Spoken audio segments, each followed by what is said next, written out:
Emmanuel Latte Lath is the newest member of Red Star Belgrade. He has signed today. We've heard rumors for a number of weeks, even months, about Emmanuel Latte Lath signing with Red Star.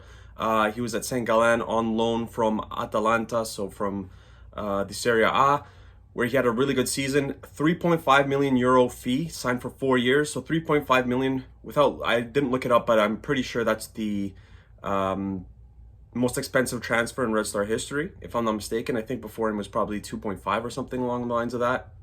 I know Alex Vigo, if he stays with Red Star, his buyout is something like 2.7, if I'm not mistaken. So yeah, I think that's a record fee. Atalanta actually wanted around 5 million euros for him. They were able to be talked down to 3.5. As far as I know, there's no add-ons in terms of the transfer. For example, if he's sold later, I don't think Atalanta gets 10, 15, 20% of the next transfer. So you get him for 3.5 million. He will wear the number 9, which is held by Jovan Mijatovic. So I wonder what the situation is there. I'll kind of get into that a little bit later on. But Jovan Mijatovic does have the number 9. There are rumors that he could possibly be loaned out. I don't think that's the right move, which again, I might get into a little bit later on. But those are the kind of the tidbits around this. He's 24, 25 years old. So he's a young player, which is something that we've kind of lacked in past years, where we have bought players who are a lot older, in their late 20s, early 30s. So he's a young player. Like I said, he's on loan in St. Gallen. He had 10 goals in 30 appearances, which was his best season thus far. At one point in the season, he actually finished up with 16 goals in 34 matches. So he scored 6 goals in the last 4 matches of the season.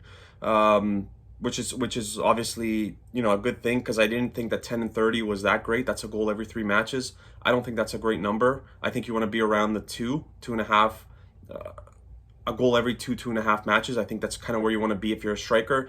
I think a goal every 3 is not enough. 24 years of age, like I said, contract was set to expire next season with Atalanta. Obviously now he's gone, so that really doesn't matter. He looks for open space in attack where defenders aren't currently positioned. So he's kind of always looking to where there's a little space where he can kind of creep in and make a menace of himself to create goal and scoring chances for himself or others. I think he had 4 or 5 assists this season as well. So he does get the other players involved in the lineup. Works well, counterattacks, which could be beneficial come Champions League. Even with all the signings that we made, I love pretty much every single one of them. The only one that I'm not really that sold on just yet is Glazer, the goalie. But I really like the transfers that we made. We're still going to have to defend a lot in Champions League, because the teams that we're going to be playing are going to be worth, €500 million euros, and we're not quite there yet in terms of how much our team is worth. So we're going to have to do a lot of defending. We're going to have to look for our chances on the counterattacks, which I don't think I'm saying anything that's kind of surprising to anyone. So for a lot of the matches, we're going to have to be able to score on the counter, to where we're going to be able to have to soak up the pressure and then kind of be quick on the counterattack, where we can create chances. And I think that's where he can kind of, make a nuisance of himself. He's very fast and quick. So I said this about Crasso as well. He's very fast. Like, he's got these like fast twitch things. Kind of like Osman Bukhari's same mold, where he can get out of tight spaces very well. So if he's surrounded by 2 or 3 players, he almost sometimes makes it seem effortless, like getting out of those tight places, and then he can kind of look to pass to one of his teammates or have a shot on goal. But I think that's very important, and again, that's something that he possesses. So that I think that's great for us as well. You have to be more than a one-trick pony if you're a center forward, where you have to be able to do some different things. You can't just, it's not good enough that you can just kind of score goals anymore. You have to be able to, kind of link up play, and you have to, set pieces, you have to be a good player from set pieces, and like I said, linking up and doing a lot of different things. And I hate saying, players who work hard, because that should be an automatic, but players who do work hard are rewarded, and hopefully that's something that he could provide for us as well. Like I said, this being his best season is a little worrisome. I guess 16 and 34 isn't that bad, so that's a goal every 2.34 matches. It's just that this is kind of the first season where he's really played a lot of football, and I mean, been kind of tracking him ever since the rumors started. So Just a little worrisome that this is his best season. Hopefully, his best season will be the next one coming up with Red Star. Him and Crasso are the current strikers, so to say.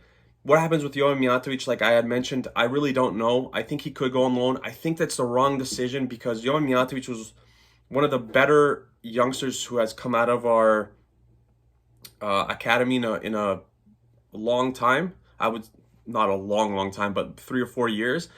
And I think the fact that he got a taste for first team football and then the next season you loan him out, I wonder what that does to his what that does to him mentally because he's still a very young player. I think he's 17 years old.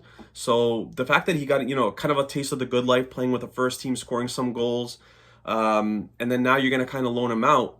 I wonder what that does with his psyche type of thing. Is a loan better for him? If he can be guaranteed of playing time, I think a loan could do wonders for him. But if he's going to go alone, he's going to sit on the bench. I mean, I don't see what the benefit of that is. Then I think it's better to sit behind Crasso and Latte Lath and just kind of wait for your chance.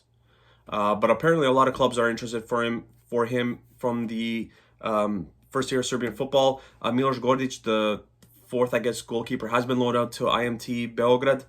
Jovan Miturkic was supposed to go there as well, but I think that loan fell through, so he's kind of looking for another team. And Jovan Miturkic is another player who's an exciting prospect that Red Star has, and a lot of the teams in the top tier are going to be looking for him as well. So what happens with Crasso and Latte Lath? So when I heard that Latte Lath was going to sign with the club, I thought that he was always going to be kind of like a backup to Crasso, but with the price tag at 3.5 million, there's no way that's happening. So how does that change what happens going forward with the team? I'm honestly not that sure. The only thing I could think of is that Latte Lath can play either right wing or left wing. But then again, you have Bukari there, you have Kataj, you have Ivanic, you have Oleinka, you have Kangwa, who can play there, doesn't play a lot. You have Prutsev, you have Stefan Mitrovic. So you have about 7 or 8 players fighting for playing time at pretty much 2 positions.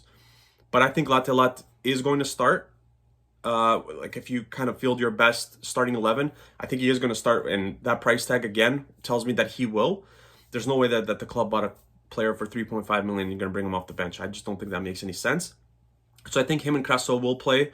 And then I think Oleinka is kind of a player there as well. Again, I don't know what's going to happen. Does Bukari maybe get moved? Does he get sold? I'm kind of thinking of that as well. Prutsev, we've heard rumors that he could get loaned out, so we'll see what happens with him. Stefan Mitrovic, depending on what you hear, there's a lot of clubs interested in him as well.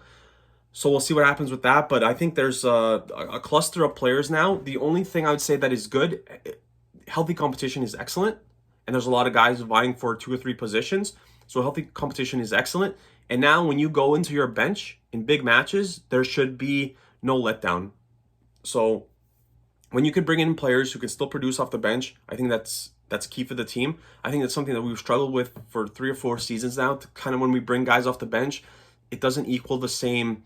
You don't have the same impact versus the starters, and that's kind of cost us some games in Europe. But hopefully this year there's no letdown. Again, 3.5 million euros, 4-year deal, 24, 25 years of age. I can't remember. I have written here 24, so I guess he's 24. 34 years of age, 16 goals, 34 matches. Emmanuel Latte Lath, coming from Atalanta. He was on loan at Saint Gallen, where he had a pretty good season, especially towards the end of the season. Let me know what you guys think in the comments. Is it a good signing? Is it too much money? Do you expect him to start? Do you expect him to come off the bench? What do you think of him as a whole and as a player? Would love to know in the comments.